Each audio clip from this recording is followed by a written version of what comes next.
Christmas.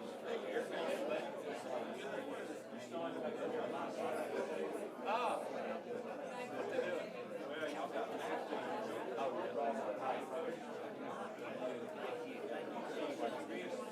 they're not all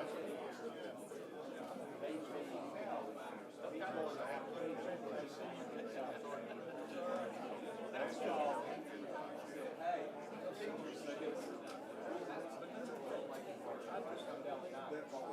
Hey, there you go. He will. Yeah. He got a pretty good team. Yes.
appreciate your interest in the Alabama Community College system, and I want to thank the Chancellor, his staff, the presidents and their staff for their preparation of the documents that we will review and talk about and discuss today at our meeting. As always, we're laser focused on student success and remain true to our core mission of education, workforce development, and academic transfer. At this time, I would like to welcome and introduce the State Board of Education members and State Superintendent of Education, Dr. Eric Mackey. And would you please introduce your staff and board members that are present today? Glad to. Thank you. Thanks for having us here today.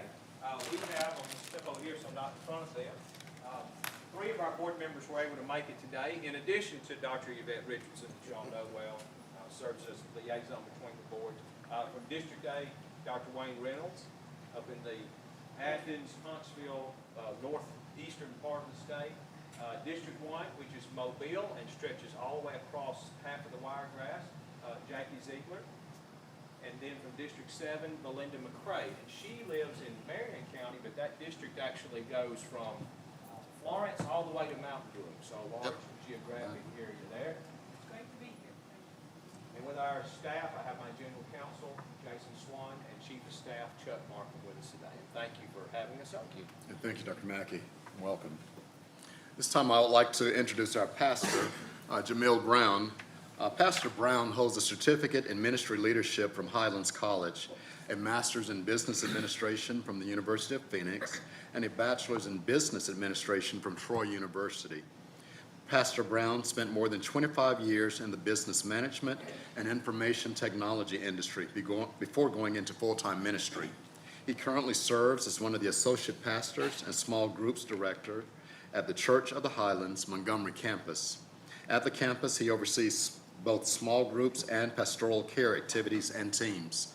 Pastor Brown is happily married to his wife of 19 years, Mashila Brown. Jamil and Mashila have 3 children, Tanasia, Jarius, and Jaden. Pastor Brown. All right. Thank you, sir. You pronounced those excellently. Such an honor and a privilege to be here with so many great leaders. Before we get started, let's invite the presence of God in today's activities and meetings, shall we? Please pray with me. God, our Heavenly Father, we thank you so much for this opportunity to gather today together. We pray that you would bless everyone that is here today. We ask for your blessing and your direction, for your guidance, so that all the activities and plans that are undertaken today experience great success. Father, we pray for open ears so that we can hear and understand. We pray for open minds so that we can gain knowledge and apply wisdom to all the activities of the day. Help us to conduct the business that is at hand in the spirit of cooperation and peace. Be with us, we pray, in everything that is done, said, even our thoughts. This we ask in the name of your Son, Jesus Christ. Amen. Amen. Thank you, Pastor. Let's please stand for a pledge. Attention, salute. I pledge allegiance to the flag of the United States of America and to the republic for which it stands, one nation, under God, indivisible, with liberty and justice for all.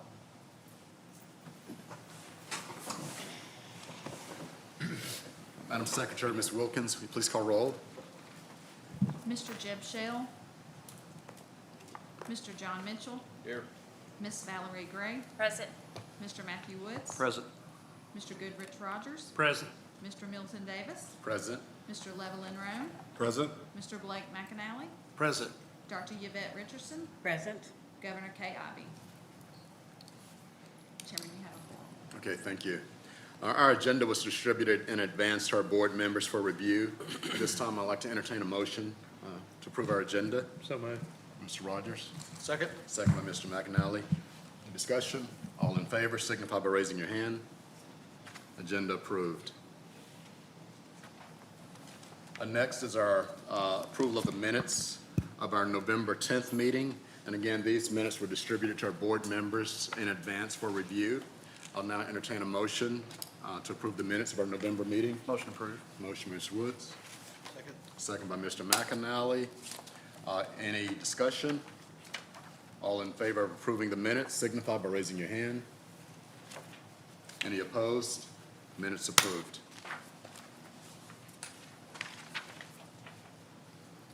Secretary, do we have anyone signed up for public comment?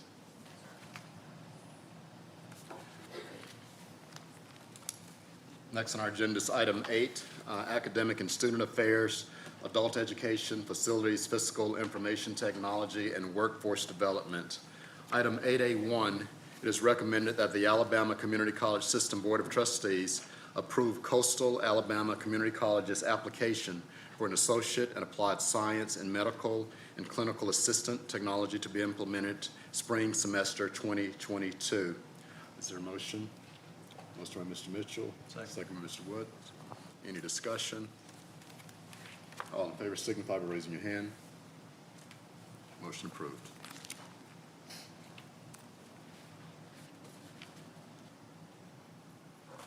Next is item 8A2. It is recommended that the Alabama Community College System Board of Trustees approve Coastal Alabama Community College's application for an associate in applied science and clinical medical laboratory technician to be implemented in the spring of 2022. Is there a motion? Motion by Mr. Mitchell. Second. Second by Mr. Roan. Any discussion? All in favor signify by raising your hand. Any opposed? Motion approved.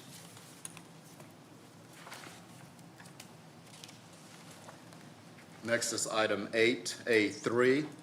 It is recommended that the Alabama Community College System Board of Trustees approve Lawson State's community college application for an associate in applied science and dental assisting to be implemented in the spring of 2022. Is there a motion?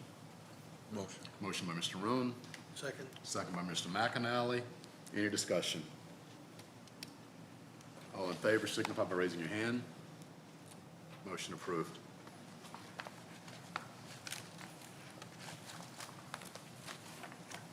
And all of these items were, again, reviewed during a work session our last meeting. Next is item 8A4. It is recommended that the Alabama Community College System Board of Trustees approve Southern Union State Community College's application for an associate in applied science and wellness and therapeutic massage to be implemented in the spring of 2022. Is there a motion? So moved. Motion by Mr. Gray, Second. second by Mr. Rogers. Any discussion? All in favor signify by raising your hand. Any opposed? Motion approved. Next on our agenda is item 8A5. It is recommended that the Alabama Community College System Board of Trustees approve Bevel State Community College's application for an associate in applied science and medical and clinical assistant technology to be implemented in the spring of 2022. Motion approved. Motion by Mr. Rogers. Motion by Mr. Woods. Second. Second by Mr. Rogers. Any discussion? All in favor signify by raising your hand. Any opposed? Motion approved. Next is item 9, our executive, legal, and public information. First item in this section is item 9A1. It is recommended that the Alabama Community College System Board of Trustees approve the mission statement of Calhoun Community College. So moved. Motion by Mr. Rogers, Second. second by Mr. Roan. Any discussion? All in favor signify by raising your hand. Any opposed? Motion approved. Next on our agenda is item 9A2. It is recommended that the Alabama Community College System Board of Trustees approve the mission statement of Lawson State Community College. Is there a motion? So moved. Motion by Ms. Gray, Second. second by Mr. McAnally. Any discussion? All in favor signify by raising your hand. Any opposed? Motion approved. Next is item 9A3. It is recommended that the Alabama Community College System Board of Trustees approve the updated mission statement of Coastal Alabama Community College. Is there a motion? Motion by Mr. Mitchell, Second. second by Mr. Woods. Any discussion? All in favor signify by raising your hand. Any opposed? Motion approved. Next is item 9A4. It is recommended that the Alabama Community College System Board of Trustees authorize the president of Bishop State Community College to name the computer lab in the Advanced Manufacturing Center as the Outacompu Stainless USA LLC Computer Lab, and to add appropriate interior and exterior signage. Is there a motion? Motion by Mr. Mitchell. Second. Second by Mr. McAnally. Any discussion? All in favor signify by raising your hand. Any opposed? Motion approved.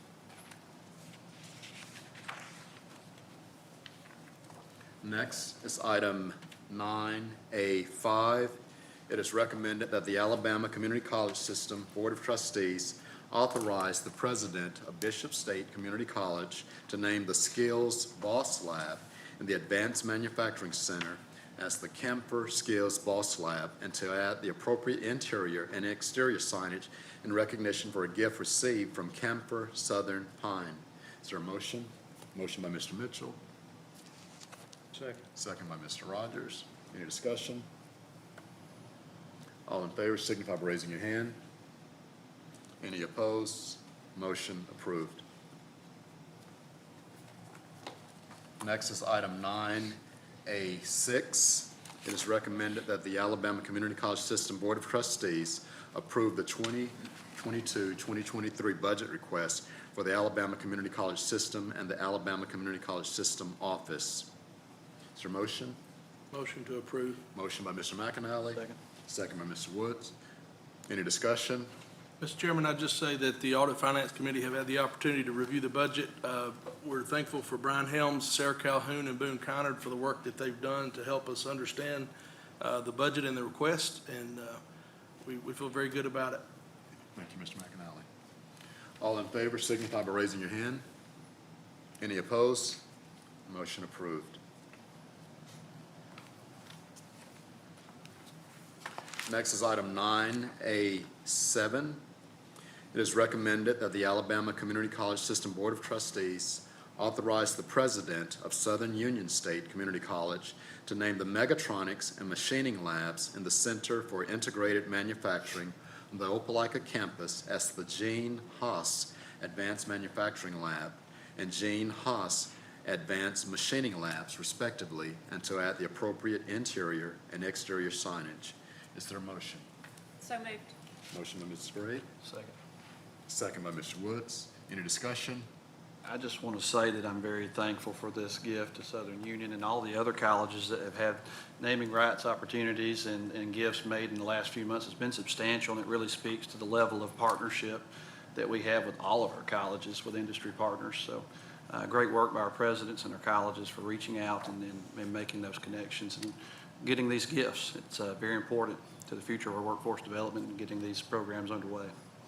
Mr. Woods. All those in favor, please signify by raising your hand. Any opposed? Motion approved. Next on our agenda is personnel. Chancellor Baker. I have several. Okay. First, I would like to ask, I'm looking, I can't find Brian Helms. Brian, will you come up? Sarah Calhoun, if you will, as well. I've asked Sarah to be responsible for making some comments. And I asked her because, you know, she works directly for Brian. I think I know the comments she'll make. But Brian has done a chairman's task in bringing our community college system through probably one of the most difficult time periods that they've ever experienced. Getting everyone on the same platform and same software has been a major, major undertaking. And that was a main focus when Brian agreed to come to work with me. And it has been successfully implemented and is operating in a way that, for the first time, I think we have a system that does what it should do to lend the effort to management and provide the information. It's been an interesting 3-year period of time. So, Sarah? Well, I do work for Brian. I've had the privilege of working for Brian, and I am going to miss him incredibly. I am incredibly happy for him in his imminent retirement, but I know that I will be looking for his advice daily, which he has offered, but I will not bombard him with that quite as often as that. Brian has spent, he had spent 23 years in private industry, and for the past 22 and a half years, he's been part of the educational systems.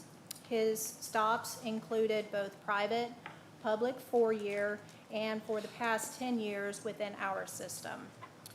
He has been intricately involved in the ERP implementation efforts, and he has led the charge for enhanced reporting for both the system and the board. He has most recently been one of the key leaders in the Aspire 2030 project. So as you can see, he will be incredibly missed around here. He has been an invaluable resource to fiscal, and I'm going to miss all of his leadership and support, both as a mentor and as a system leader. He has shared his expertise and served as interim president at both LBW and Shelton, for which I know these colleges are grateful for his guidance and his wealth of knowledge. We wish Brian all the best in his retirement, and we know that he's looking forward to spending his time with his grandkids and continuing to cheer for his many sports teams.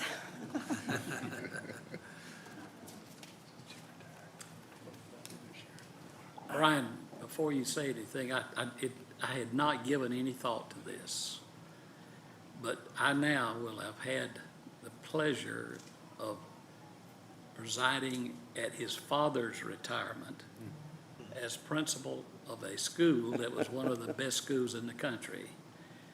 Great educator, and Brian has taken good lessons from that educator. So Brian's father retired many, many years ago while I was a local county superintendent. And Brian has done a choreman's task in this effort here. Thank you. Chancellor, I appreciate it. My goodness, time flies, and you know, you make a very personal point there, and it certainly is endearing to me. The reason I'm here is because of our Chancellor. He has done a tremendous job, and when he approached me about coming, you know, I couldn't imagine anyone else I would rather work for than Chancellor Baker. So it was an easy choice. But I've really enjoyed working with the board. You've been very supportive. You're wonderful people. You understand our mission very well. I've enjoyed working with Sarah and all the people in fiscal, Donna Bowell and others, and they're a wonderful group, and they won't miss a beat, I assure you. They're very, very capable. Also, I've enjoyed working with our team here at the system office, Susan and Keith and Boone and Chris and Ben and Keith and Olivier and Vicki and Sarah O's, who's just been a godsend, and Leela. And thank you so much for the support you've given me and your professionalism. Also, I've really enjoyed and I really appreciate the support of Han Darendal, Roger Bates, Tracy Davis, Preston Boat, who you'll hear from later. Also, Carl Riggs and Stiefel, Mike Dunn, and Gary Ream, who've been very supportive and have put us in a financial position where we are to be envied. I also appreciate a lady who many of you may not have heard of. I know Blake has, and I think Dr. Richardson, a lady by the name of Dr. Marilyn Beck, who hired me at Calhoun, and I very much appreciate her doing that. Another Coffee Countyan, which is kind of unique. In fact, grew up just down the road from my mother, and so never heard of me before in her life. It's like, now who are you? And it's like I kind of had to tell her. But I appreciate that and all the people at Calhoun. And again, I can't say enough about our Chancellor, about all that he's done for us. And you know, I'm just going to leave one quick thought. You know, if you hear something and you can't improve upon it, then just repeat it. I remember my good friend Jeff Rhodes was kind of standing here saying that at the same moment, and said something I felt that was incredibly prophetic. And so I'm not going to improve on it. I think it kind of states where we are right now, and that is that you know, it's not about me being the best. It's about all of us being better. And I think that's where they are, where we are as a system. And, I'm standing here in front of you as as Chancellor Baker mentioned earlier, as a native of Coffee County, a graduate of the Alabama public school system, and it's good that we have all these fine trustees with us today, and also a graduate of the Alabama community college system. I graduated many years ago from Enterprise. So, you can show that our people can grow and learn, and it's certainly been an act of love to be here. Thank you all so much. Goodbye.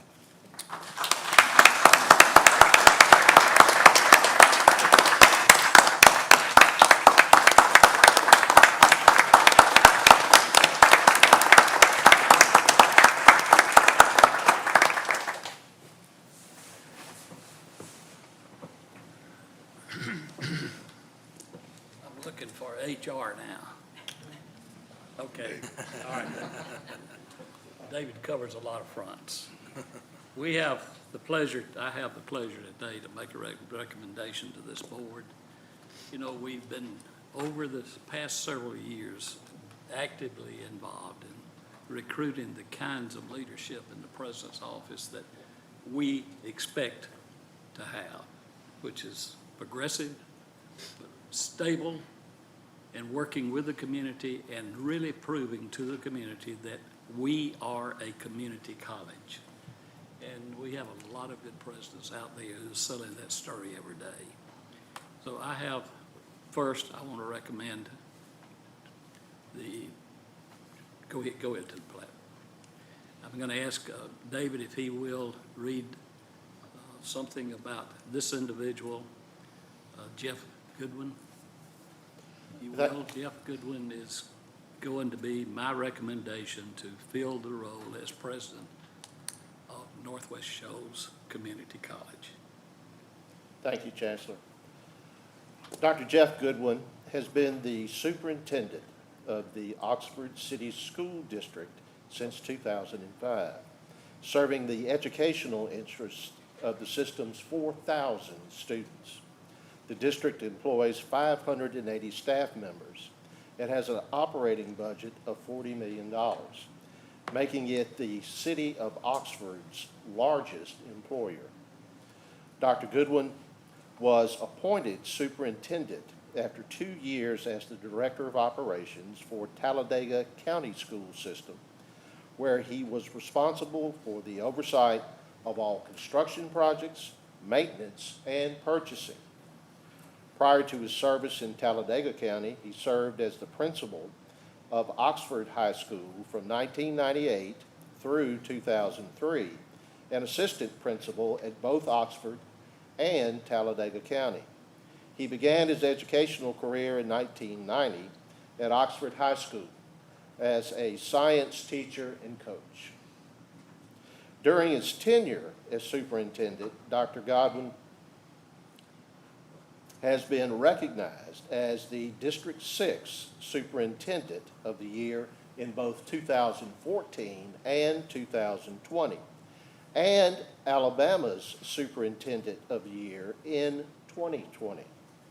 He and his wife, Christy, have been married for 31 years and have 2 children, Taylor and Ashley. He holds a Doctor of Education degree and Education Specialist degree from the University of Alabama, and a Bachelor of Science and Master's degree from Jacksonville State University. With that, board, I would like to recommend that Jeff be appointed as president of Northwest Shoals Community College. And I would say I appreciate the tutoring and the training that the K through 12 people have provided. And we do not want all of your superintendents, we just want the best.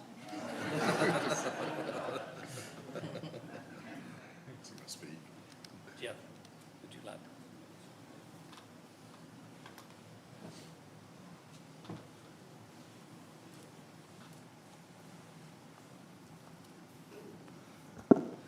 Chancellor Baker and board members, I am deeply honored and thankful for the opportunity you are giving me today to serve as the president of Northwest Shoals Community College. Chancellor, I appreciate your faith in me, and I appreciate your confidence in me, and I am looking forward to becoming part of the Northwest Shoals Community College family and staff. My wife, Christy, and I plan to become an active part of the community, and we cannot wait to get started and enhance and advance the mission of the Alabama Community College system. And I do believe in workforce development for all citizens of the state of Alabama, academic excellence, and then giving people an opportunity to do what they want to do in life. And I think that's what the community college system represents. One of the things that really attracted me to this position is in the literature that the community college system promotes is that every citizen of the state of Alabama is a potential community college attendee and graduate, and that is something that really appeals to me. I have been in K-12 public education on that side of the table for 32 years and worked with some wonderful people advancing the educational interests of the children of the City School District of Oxford and Talladega County and the state of Alabama. And I am really looking forward to being part of the post-secondary family and seeing what happens once we send those children on. One of the things that I did not mention, I also have an associate's in science, so I have been through the two-year college system, and it was very good to me as a first-generation college attendee and college graduate, and I can never repay the people that assisted me there for the life that it gave me in moving on to a four-year institution and a career in education. I'm really looking forward once I am able to assume the duties full-time, and I'm ready to assume the duties full-time of getting to know the community well, especially the K-12 community. I know many of the superintendents there, but business, industry, the elected and appointed officials that are within the footprint of Northwest Shoals.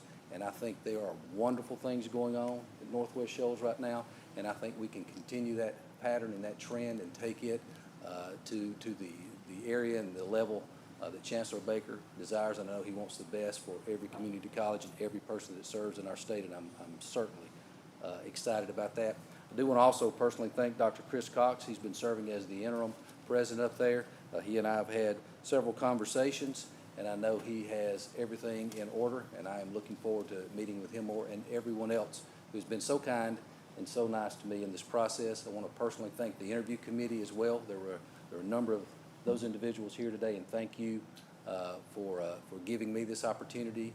And again, Chancellor, I appreciate your faith in me and your confidence in me, and I look forward to working with each and every one of you on the board. Everyone, again, served by Northwest Shoals Community College. Can't wait to get out there and see the faculty, the staff, and everybody that works there and serves the students in the college. So thank you again. Appreciate it. Thank you.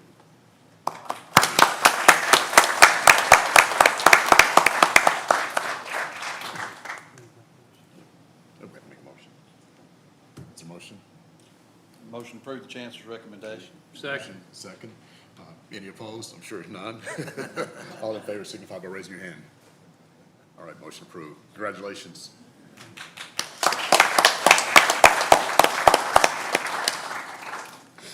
This next person will not be new to any of you.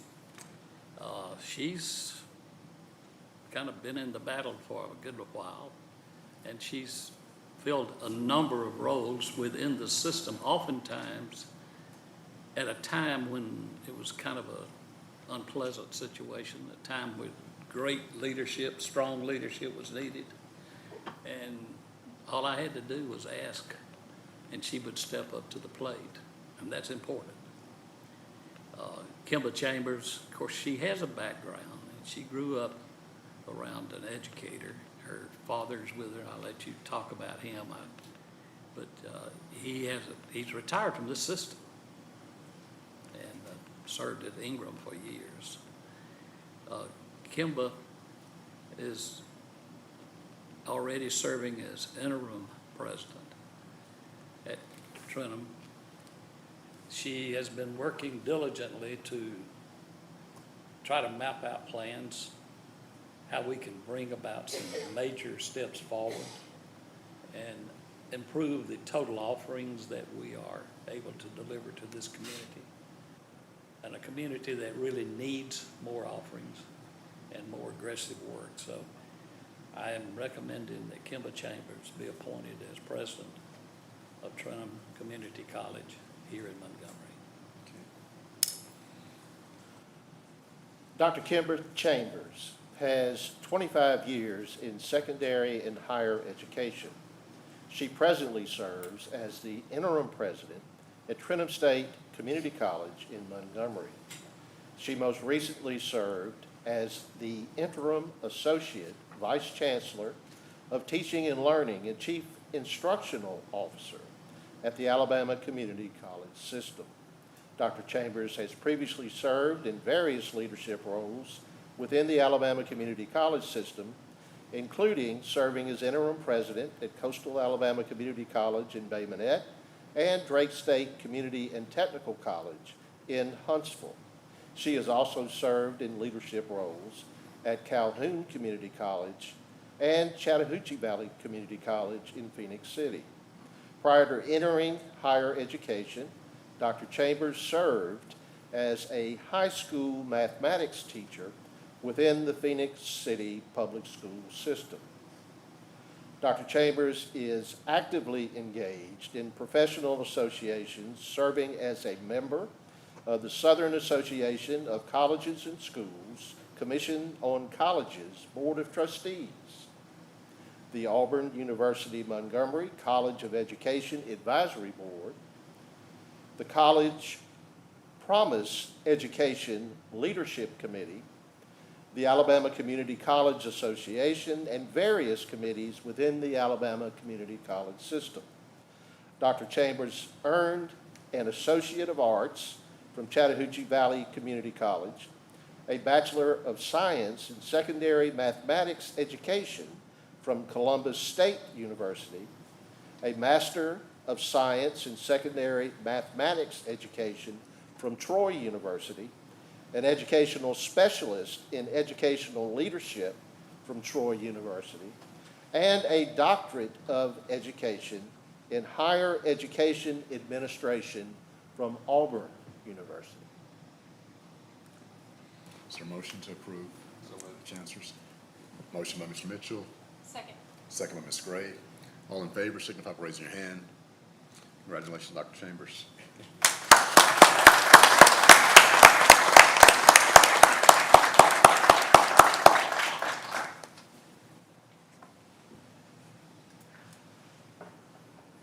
Chancellor Baker, the Alabama Community College System Board of Trustees, and distinguished guests, it is indeed a great day. It's an honor to be named the first female president of H Council Trenton State Community College.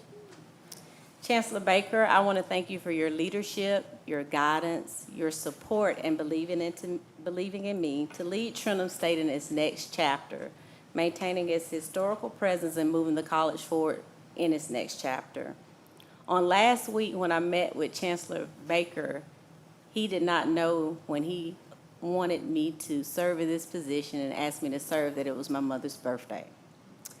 And that was a very sentimental day for me, as I know that my mother continues to look down upon me on each milestone and accomplishment that I have encountered, and I'm very much grateful. I want to thank my family who's in attendance today, my father, my Aunt Jerry, my best friend Jonna, and I'm sitting here thinking because all of them have served as an educational leader. So I guess it just kind of runs in the family. I thank you for your enduring support and throughout my upbringing, educational achievements, and career accomplishments. I want to especially thank my father for taking on 2 roles since the age of 12 for me and serving not only as a father but a mentor. As a child, you know you never want to follow in your parents' footsteps. But however, little did I know on today that I would follow in his footsteps because he also served as the president within the Alabama Community College System. I want to thank the Trenton State family for believing in me, supporting me, and finding the confidence in me to serve as their next president. Each of them welcomed me back, and we've been on the move ever since.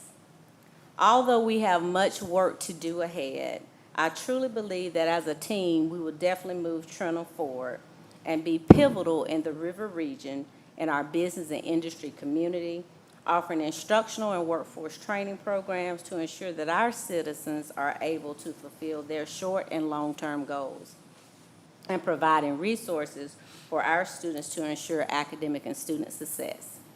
Chancellor and the Alabama Community College System Board of Trustees, again, I thank you for this distinguished honor, and I look forward to working with each of you to make Trenton State the Montgomery's community college. Thank you.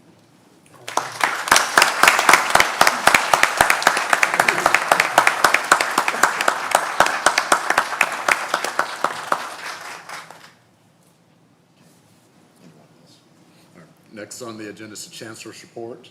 You have any items? Nope. All right. Next, we'd like to give the Chancellor, as well as Dr. Mackey, a chance to share some remarks. Dr. Mackey, please. Thank you very much. Again, it is good to be here today. Step down just a little bit, so I won't be right in front of my board members. Mr. Chairman, and certainly Chancellor Baker, thanks for the opportunity to be back. As you all know, we've done luncheons in the past, not able to do that this year, but this is a big improvement over what we were doing last year. We were all holding virtual meetings. In fact, our board members remember I was in quarantine this time last year and had to actually conduct a meeting from quarantine. So it's we're a long way from where we have been. Now, I'd like to say we need to call a truce on any more K-12 people. I've known Jeff Goodwin for many years. We graduate school together. We've known each other for a long time. We talk almost every week, and we got a really good one. And Dr. Chambers, even though I hate losing another math teacher, I'm thrilled because the work you've done as interim already in this community where I live has been outstanding, and thrilled to see the board affirm you as a permanent choice for Trenton. So you made two, in my opinion, two very good choices today. I do want to just make a couple of comments about the good work that we are doing together. Chancellor and I get to talk some, but our staffs talk a lot. And if you don't know this, I know you do have Dr. Richardson with you in your work sessions, and I'm sure if you have questions, you can go straight to her. But the work we're trying to do aligns directly with the work you're trying to do. Right now, for our K-12 graduates, one of the things we're most interested in is that all of our students graduate what we call college and career ready. So we want them ready to come to you, or we want them ready to go to work. And as you probably know, we have a 90% graduation rate, but more importantly, to me, we graduate over 80% of our students with a college career ready credential. We're actually number 7 in the nation in graduate students with a college career credential. Now, here's where this is important to you and to us. There's 6 ways to say your CCRs. In education, everything has to have an acronym, right? Y'all have some of the same acronyms, but a few different ones from us. But we talk about CCR. Well, like some of those are like ACT score. And the truth is that the ACT test is designed a certain way. There's only going to be a certain number of students who will ever make CCR by ACT. ACT is designed that way. If it gets above that percentage, they will read normal tests. Those in education know that. So we're limited, except there are 2 areas we can really grow. One of those is dual enrollment, and that's where y'all have been masterful in helping us. We want to have multiple dual enrollment programs at every high school in the state, from a little bit of J.F. Shields to an Oxford or a James Clinton. We want to have dual enrollment programs everywhere. Your folks have been great working with us to build out both career tech and academic dual enrollment programs, and I want to say thank you for that. And the other one is growing career tech, so people can earn a career tech credential.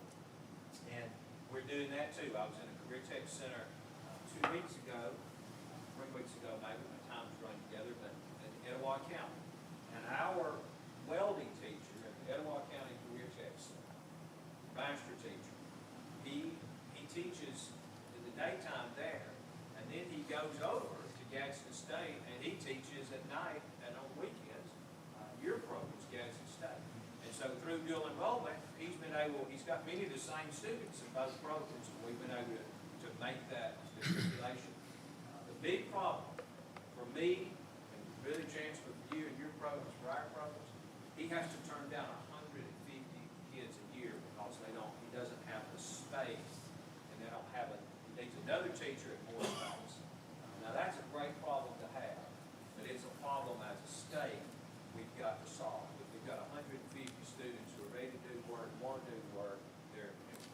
going to hire them, we got to find a way to get them into those programs. And that's, and they're doing it up there because Gadsden State's been able to take on some of that extra capacity to help us do that. So there are a lot of success stories going on. And I do believe we're coming out of the COVID, and brighter days are ahead for all of us. I hope next year, as I know we all hope, our board hopes that we'll be able to go back to having the luncheon, and we'll be able to have more that just collegial relationship building time. We all understand right now it's not that time, but as I said at the beginning, certainly we're much further along than where we were this time last year, and I feel like we are headed in the right direction. I do want to say for our other board members, we had several. Tracy West, who represents Board 2, was on her way here.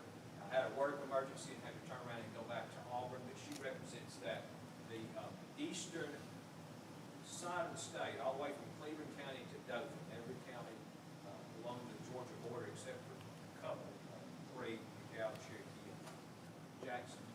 And then Stephanie Bell, who lives in Montgomery, represents the area that goes up to Hoover, had a previous commitment. Tanya Chestnut, our representative that has most of Montgomery, lives in Selma. She has the biggest geographic district. It actually includes the northern part. I wondered what. It includes the northern part of Mobile County all the way to Montgomery. And she was meeting with her regional superintendents today, and that's, of course, very hard to reschedule, and so she's going to pass along her regrets. Not sure who I've missed, but better. And Cynthia McCarty, who teaches at Jacksonville State, had a final to give this morning, and she couldn't move her finals around. So didn't want you to think they just were not here. They just had other commitments they could not get out of. But next year, again, we'll try to plan ahead and get everybody here. Do appreciate all of you. And I have one more I was supposed to pass along. So last night, I, for a completely non-work reason, was on the phone with your former representative, Jeff Newman, and I told him where I'd be this morning. He said, please tell all of them I missed them and that I said Merry Christmas. So thank you for the time today. Thank you, Dr. Mackey. And we look forward to next year. Hopefully we'll be able to get together and break bread. Chancellor, did you have any comments? Yeah, I'd like to just make a point of, in following up on what the superintendent has said, you know, the mission of improving education is not something that any one party can handle. It has to be a coordinated effort. And I appreciate the fact that the State Department of Education, State Board, is cooperative and is willing to let's share together and talk. And I'll try to be careful about sharing leadership. But, you know, good people just kind of stand out. So, but as we go along, I think I can imagine that we can do a lot of things together that maybe we haven't done in the past. But with good leadership in all of our schools, and as the community college system becomes more community-oriented, and working with K through 12, I think we can kind of break through the barrier that we seem to have a hard time in this state making the move. And I just dream of the day when someone says, hey, Alabama is one of the best. And we can be there, but we can only be there if we all work together. And we're committed to that proposition, and we want to be supportive and cooperative. But we aren't going to be willing to be satisfied with anything less than better. So as we go along, I just want you to understand that our motivation is to be cooperative and to do the kinds of things that we can to hold out a hand of help to every person in this state that needs it. And in any way we can, we will try to meet that need. Thank you. Thank you. All right, next on our agenda is committee reports, and I think, Mr. Rowan, you have a personnel committee report.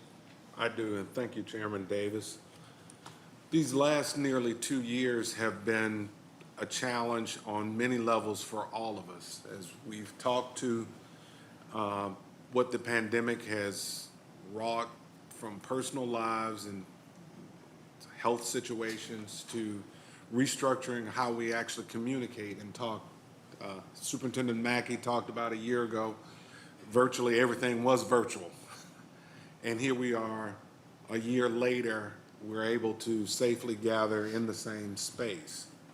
But one of the things that has been defining in that is the need for creative, nimble leadership of an institution as large as the Alabama Community College system.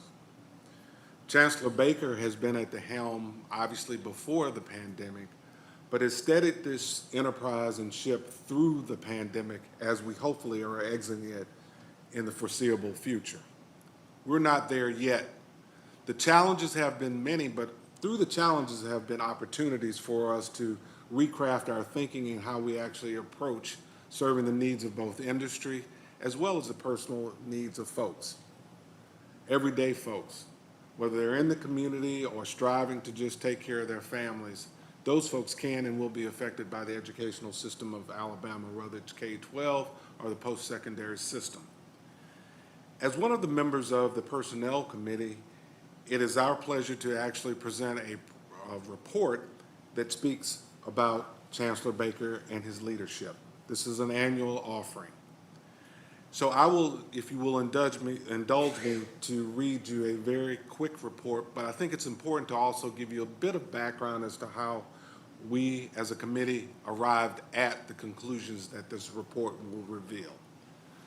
The Personnel Committee consists of Milton Davis, our chairman, Valerie Gray, and myself, and it was initiated the Chancellor Baker's performance review on November 1st in accordance with Section 6 of the Chancellor's Employment Agreement, which requires an annual review to be completed by December 31st of each calendar year.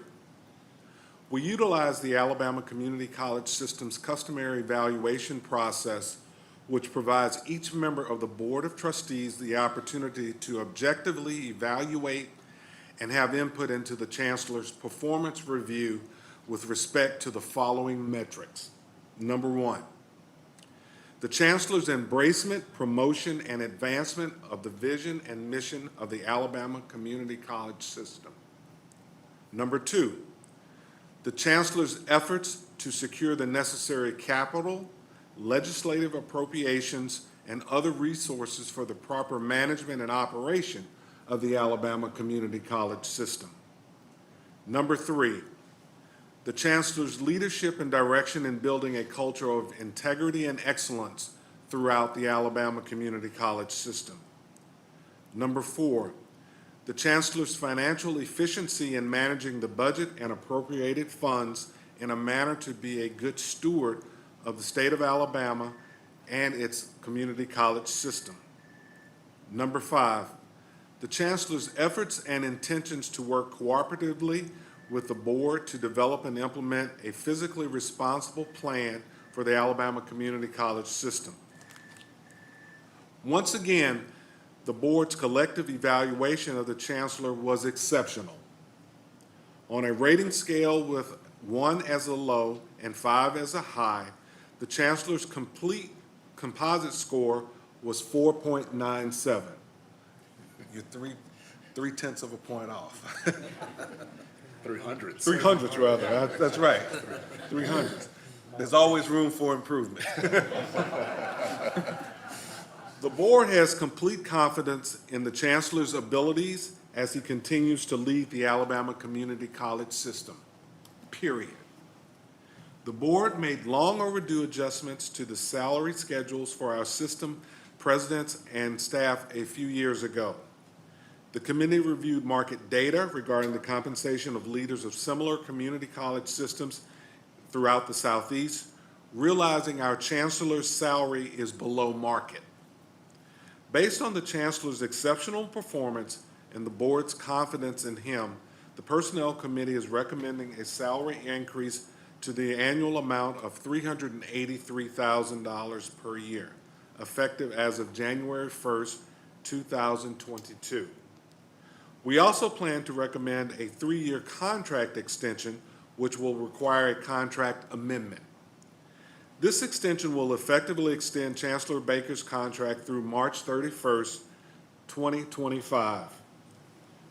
At this time, I would like to make a motion for the board to approve the salary increase and contract extension for Chancellor Baker effective as of January 1st, 2022. Okay, we have a motion from Mr. Room, Second, second from Ms. Gray. Any discussion?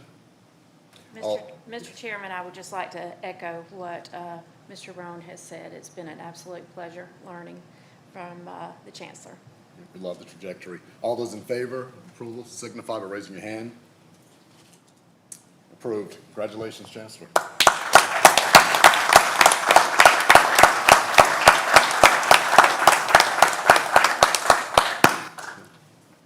Thank you, Mr. Chairman. Yeah, well, I had the pleasure I was in Texas a while back with one of the CEOs, and I casually mentioned what we were doing here at the community college system.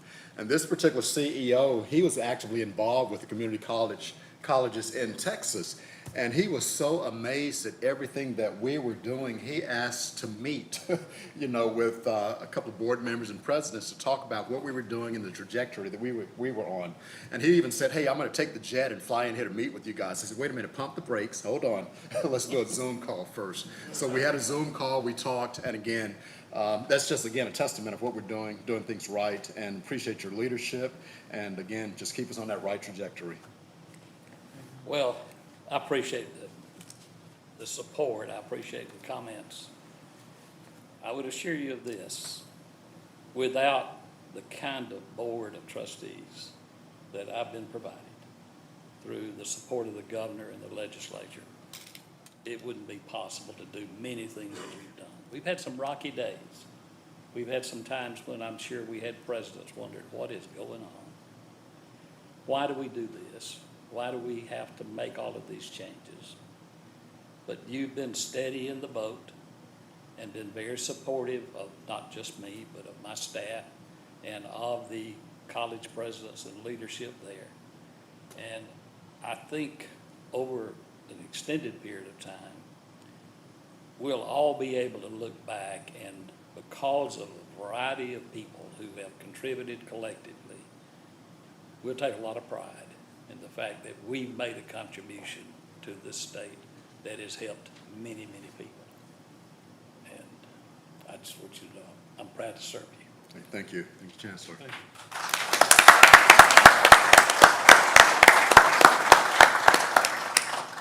All right, next on our agenda is the date and location of our next meeting. We're going to have a work session following this at the adjournment of this meeting, and we'll take a 15-minute break before we begin our work session to allow us to have some pictures and shake hands and have a little more fellowship. Our next Board of Trustees meeting is January 12th in this building in the boardroom at 10 a.m. And also I'd like to indicate that we will have a legislative budget hearing, a joint legislative committee on finances and budget meeting. Will be held on Tuesday, January the 11th in room 200 of the State House. It's scheduled to begin at 2:15 p.m. And again, that's open to the public. So I just wanted to use this opportunity to extend that invitation to you. And I also like to take this time to, again, thank Dr. Karlowicz. You see we are graced in front of the dais with these beautiful poinsettias. And again, thanks to Dr. Karlowicz and the Wallace State Community College Horticultural Department for, again, beautifying and putting us in a festive mood for Christmas. So again, want to thank her for that, and would like to wish everyone a Merry Christmas and a Happy Holiday. And at this time, I entertain a motion for adjournment. So moved. Motion, second. Meeting adjourned. Good meeting. Thank you. Appreciate it. Well, even if you leave, you're not going to complain. I hope not. Congratulations. They did a great job with their report. It was a lot of stuff to digest for all those evaluations, I know. Exactly. That's a shorter one than we had before. And I think we angled to try to get even Try shorter. to get it down. It was a great report. Great report. Chancellor makes it easy. Yeah, so it's not hard.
going, but we're going to go on and begin our work session.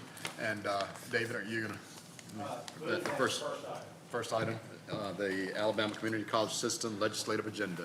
Boom. Good morning, Chancellor and Board. Well, positive energy goes downhill from here.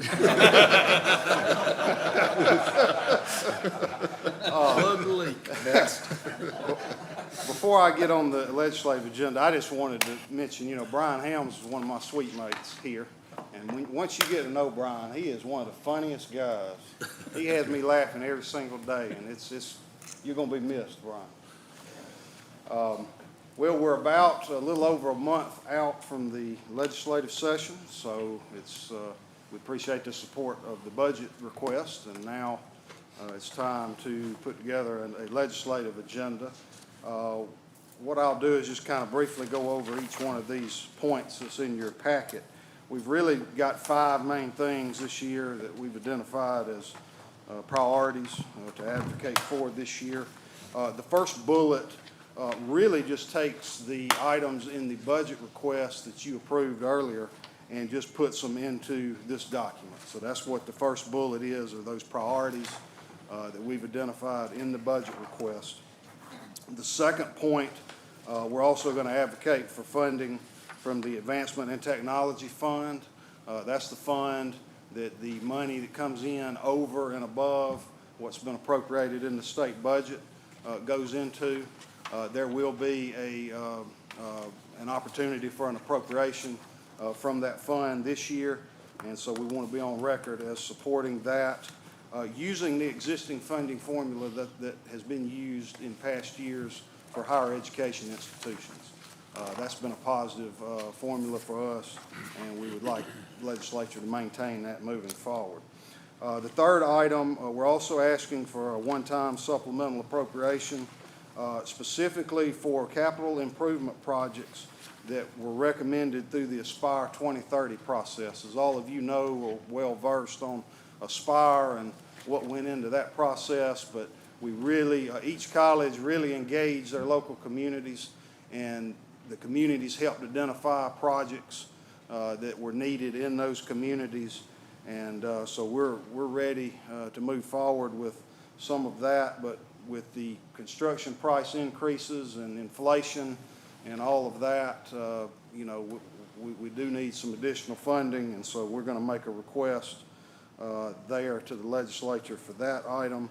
The fourth bullet, and you all have seen this item before. As you know, a couple of years ago, working with the legislature, we presented legislation that would have taken community college employees out of the Students First Act, which deals with tenure and continuing service status, and would give this Board of Trustees the opportunity to craft a new model that's more collegiate, that lines up with, with the structure and organization at our colleges. We're proposing that again. We have been working over the last year on a committee with representatives of AEA, and we're still in the process of doing that work. Should have a report done later this month to see where we go with that, but wanted to go ahead and put this on here and bring it to your attention, and we'll certainly report back to you on the findings once that report is put together. And then the last item, as you know, there's a lot of things going on right now with the correctional system in Alabama. You all approved an item last month to start the process of consolidating our education programs under one entity, Ingram State.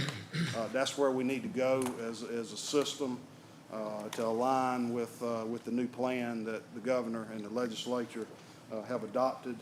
There may be other items that move forward as well to help that alignment, and so we wanted to be on record as supporting those efforts to bring us, as I said, in greater alignment with that plan.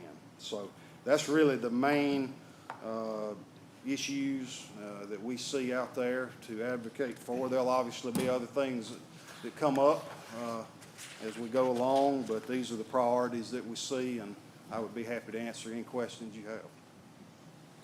But let me ask a question. I don't want to put you on the spot. I should have told you using the formula, well, you're talking about the distribution of the set-aside funds. And we use the term, using the formula of the past, or that's been used in the past. Just a point, in terms of the total number of students that we make contact with in a year, it exceeds 150,000 students. That's as large or larger than all of the four-year colleges combined. So, I mean, it's just something to keep in mind and how we support this argument. Yes, sir. And that formula is weighted towards in-state students, which, as you know, 95% of the students that come to us are in-state. So that helps, helps us in that formula. So we're very supportive of that formula and using that as we go forward. And I guess I mentioned the budget review on the 11th at 2:15. Yes, sir. I'm going to try to attend, and I guess it would be beneficial if any of the other board members were there supporting, or maybe, I don't know, Blake, what your schedule's like since you're over the fiscal or financial committee. But anyway, I just wanted to make sure that was okay. And Yes, sir. Actually, we would encourage presidents and board members to come. That will be the time that you shared, 2:15 on Tuesday, January 11th, is the first day of the legislative session, and they're also holding budget meetings. And so 2:15 will be Chancellor Baker's time to get up and talk about our budget request and our legislative priorities to the budget committees. okay. All right, thank you. Thanks, Bill.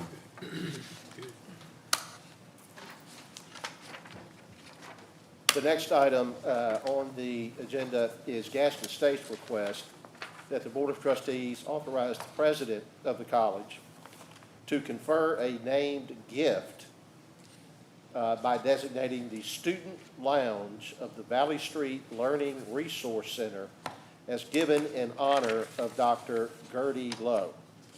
This naming opportunity would be in exchange for a gift of $20,000 and is in furtherance of Gadsden State's major gift campaign, which the Board of Trustees approved in October of 2019. Does anyone have any questions relating to this item?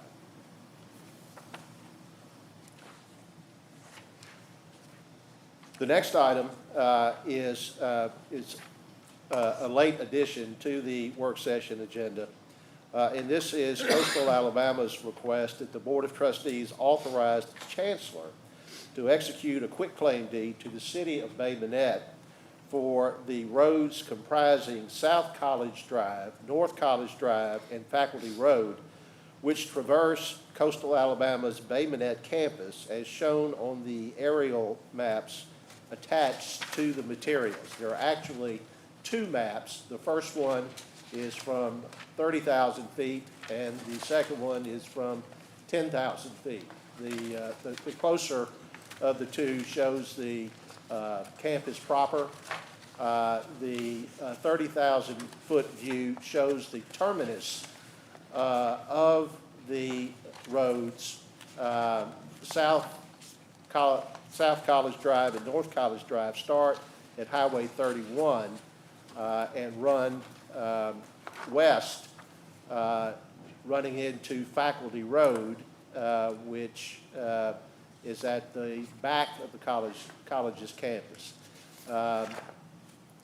The 30,000-foot view shows the terminus of South College Drive and Faculty Road at Longleaf Drive. So that is the area of road that would be conveyed to the city of Bay Minette. In exchange for the college deeding the roads to the city will pay 20% of the cost of repaving and repair of the three roads, currently estimated to cost $110,000. Upon the completion of this initial repaving and repair, the city of Bay Minette shall thereafter be permanently responsible for the maintenance and repair of the three roads and all costs associated with that maintenance and repair. The three roads have historically been used as public roads serving both the college and multiple private residences adjacent to the college's campus. Public services are provided to those residents over these three roads. The college has historically maintained the roads using college funds, but by conveying the roads to the city, the college will relieve itself of the burden of maintaining these roads going forward. Does anyone have any questions regarding this item? David, just a couple of questions. Obviously, I get into these things on a regular basis in my business. My expectation is that somebody with the city street department or maybe their legal office is going to want a right-of-way to be dedicated. I don't know if that's the process they're going through, but it might be a clean, clear way with some finality to actually dedicate the right-of-way with some legal descriptions to understand where our boundary lines are going forward, since we're going to create a lot of boundary lines by doing this that presently do not exist. There may also be public utilities in those rights-of-way that would require to either be in the right-of-way or possibly easements and outside the right-of-way. I guess I would also say, curious as to whether or not the college has any assets that would, utilities, buried assets, or things that if we're going to dedicate property and give it away and our assets are in there, we might just want to secure continued usage of the same. Well, we'll check into all of those things, Mr. McAnally, and be in a position to report on those when we next talk about this item.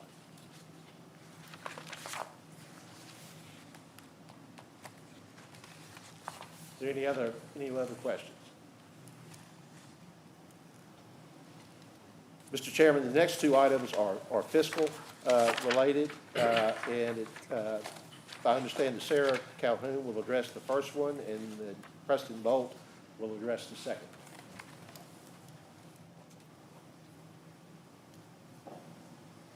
Good morning again. Good morning. As David mentioned, the two fiscal items on the agenda are respective of Northwest Shoals Community College. Preston Bolt will discuss the need for the item that I am about to discuss with you. The community college is requesting an increase from the board to their special building fee from $8 to $12. This is estimated to generate a revenue of just over $213,000 annually for the school, which will be pledged to the bond that Preston will talk about next. This estimated value is inclusive of any scholarships that the college does issue to their students, so we are not overinflating the anticipated revenues with this. I will also note that the $12 special building fee is in line with many of our colleges' special building fees. I'd be happy to address any questions you might have. I will note that this won't take effect until fall of '22.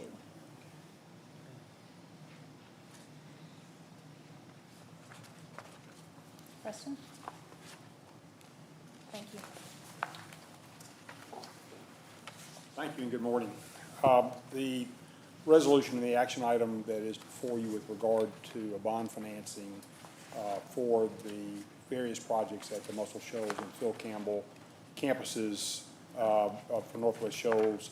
This resolution is substantially similar to other resolutions that have been approved by the board in the past. That is that you are authorizing the issuance, in this case, of up to $13,500,000 in bonds to finance these projects. The actual amount needed for the projects is expected to be $12,500,000. The $13,500,000 is just because of the way the bonds get sold at a discount or a premium and various different ways to pay cost of issuance and other things. But the net effect will be to provide $12,500,000 for these projects. What you will be approving is called a parameters resolution. That is, you're authorizing the sale of at up to a certain interest rate, up to $13,500,000 and payable over a period of up to, in this case, 26 years. So it looks like other resolutions that you've done in the past in a similar way. It also provides for some flexibility in the future, somewhere down the road, to be able to do multi-campus financings, because sometimes the economies of scale would suggest that you want to combine an issue for multiple campuses, multiple improvements, and that's not been possible in the past, and we're trying to sort of get to the point where we can do that. So this will allow that to happen as well. And I'm happy to answer any questions for you.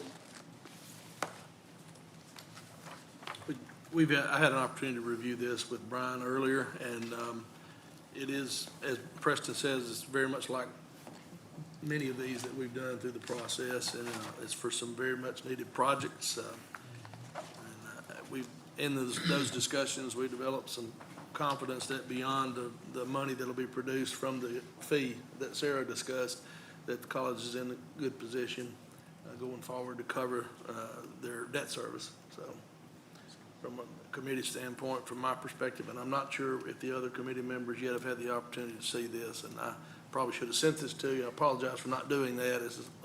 But anyway, just wanted to give you that piece of information. Thanks. Okay.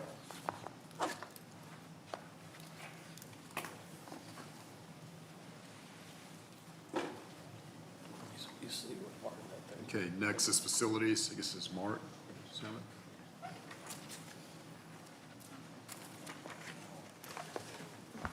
Good morning, board members. We have for us to consider this morning 4 different projects here. The first one starting with Gadsden State. We have here a project where we are making improvements to the HVAC equipment in Wallace Hall. Get this tracker working.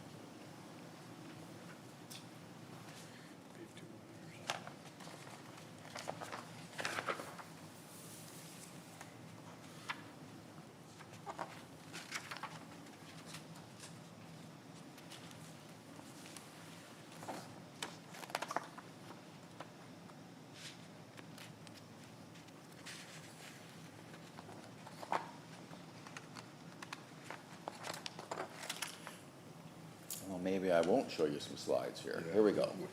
All right, at Gadsden, Wallace Hall, we have at the Gadsden campus there, the Performing Arts Theater has a system that is at the end of its useful life. In fact, it exceeded its useful life about 10 to 15 years ago. And so we are currently in the process there of putting together a package to bid out the replacement of those systems in that building and to renew that project at the campus. You can see from the slides here that the building is made up of instructional as well as the Performing Arts Center.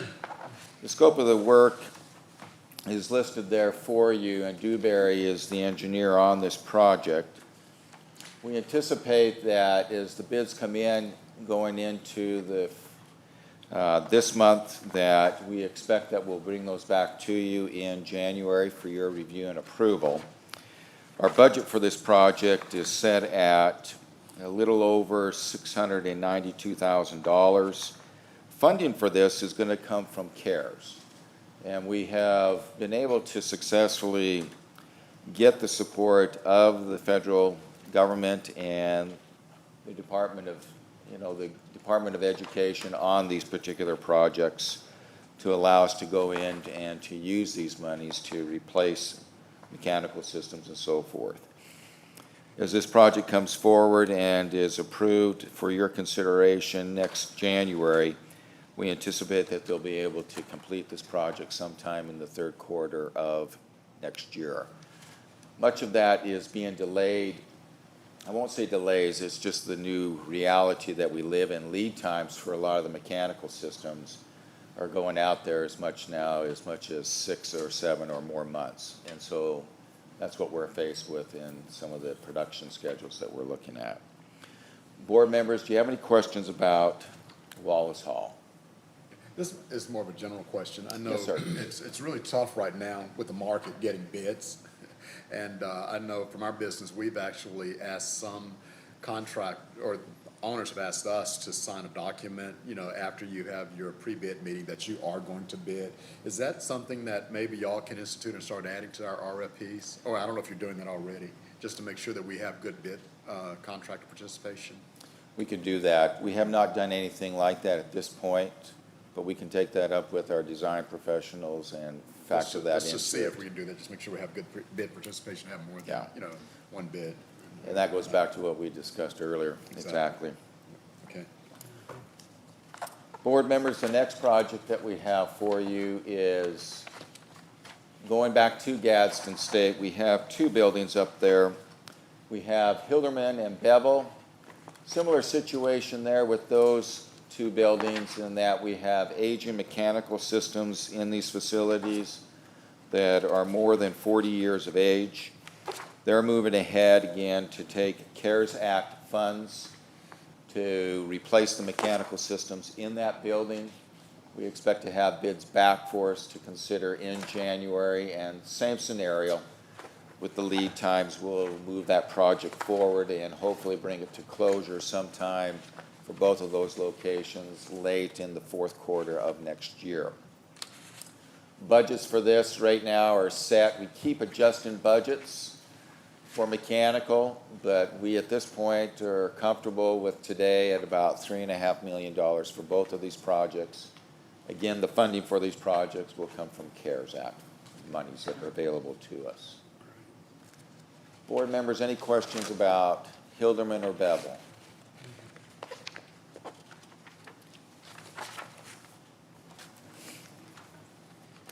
The next project that we have goes over to Northwest Shoals. We have three roofing systems on that campus with three buildings. These buildings are located at the Muscle Shoals campus, and one of those buildings is a modified bitumen roofing solution.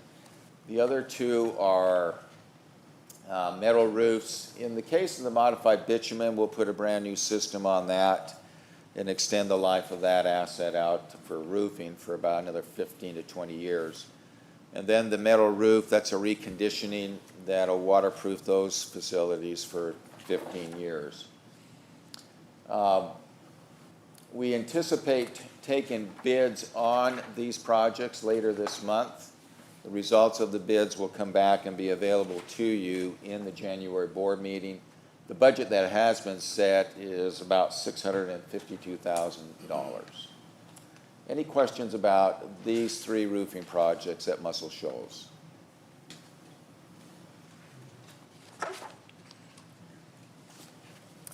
And then the last one that we have, board members, for you to consider is a late addition that came in. We moved this one up because when we looked at the lead times, where the project is to replace the softball field and the baseball field playing surface. And these fields have been abandoned for over a decade. And so as part of this project, we're going back in with an artificial grass solution. And this is popular up there in the community of Muscle Shoals. And so they've had a voice in helping us to identify what they felt were some good surfaces that we could put into these two facilities. They are not grass fields. These are artificial grass, and that means that we can play on these fields 24 hours a day, 650 days of the year, and the grass still works. And so it's typical for what most of your NCAA colleges and programs have gone to for playing surfaces. So this particular slide here shows you the location on the campus there at Muscle Shoals that we're looking to restore those fields to a playing condition. As we do restore these fields, the motivation in part for this as well is that they're reintroducing sports to these softball and baseball back at this campus, and we plan to have these fields ready and available to them next summer. The acceleration on this, though, came to our attention last week.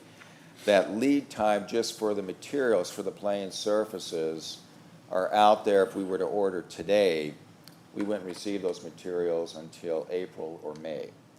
So we're moving this up quickly.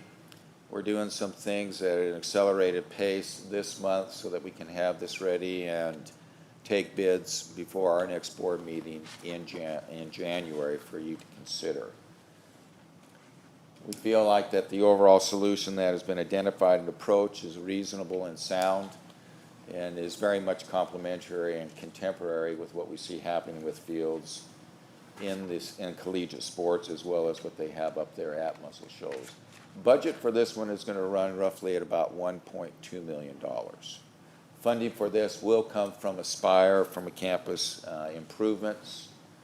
Board members, any questions about these two field projects at Muscle Shoals? Mark, no question, but Chancellor, to a point you've made before, I've worked on several high schools in the area, and they all have these surfaces, the new ones that we do. So our students that are coming to us are used to playing on these surfaces. So I think it is important to pursue. I have a question. Yes, sir. On the last page of this, it says the city of Muscle Shoals for year-round use. That means they're recreational. Yes. People will be using these fields also. Yeah, with the work that Dr. Cox has done this fall, we anticipate that as much as we are a community college, they will have an opportunity to participate and get involved in the use of these facilities. And that was a heavy factor in motivating us to go this direction rather than a traditional grass field if we were going to have that much foot traffic. But that also includes helping with maintenance too. Yes. And these fields... It does. Yeah. Yeah. And the wonderful thing about these artificial surfaces, other than just the turf and the home plates that you're dealing with that get abused, these fields are very low maintenance. And the obvious is the grass doesn't grow, but you do have to groom it from time to time to keep it so it's performing well. What's the wear factor on something like that, football, baseball field? What'd you say, the wear factor? Wear factor. What kind of life? These are gonna go many years. I couldn't tell you exactly, but the products that they have today are far superior than what we've had even 10 years ago. Yeah. The buildup and the drainage systems that are underneath them are pretty sophisticated. And all that goes to make the life of the product last longer. So I don't know, Mark, you may find out as you get into the specifications of it, but I wouldn't be a bit surprised to see that it's 25, 30 years. It's going to be way out there. Yeah, the drainage systems, to the point of Mr. McAnally, they can last for several decades. Plain surfaces, sometimes the degradation that comes with the UV and so forth and sunlight sometimes wears on them. What we're finding is a lot of the collegiate football fields that have gone to artificial grass, you can get these fields to last 10, 15, 20 years. A lot of them, though, are changing them out every 8 to 10 just to keep it looking new. So it will depend, but as time goes by, the materials and the quality of the fibers that are going into these grasses keep getting better and better and better. It really is a very good thing. Can you look into that and then at least give Mr. Mitchell I will. reply next No, week? that's Wait, no. So just not. It's good information. So. All right. All right. Thank you, board members. Okay. Does anyone have anything else? Because that was the last item on the agenda. Anything else? Okay. You mentioned to them about it. You good? All right. With that being said, our meeting's adjourned. Thank you.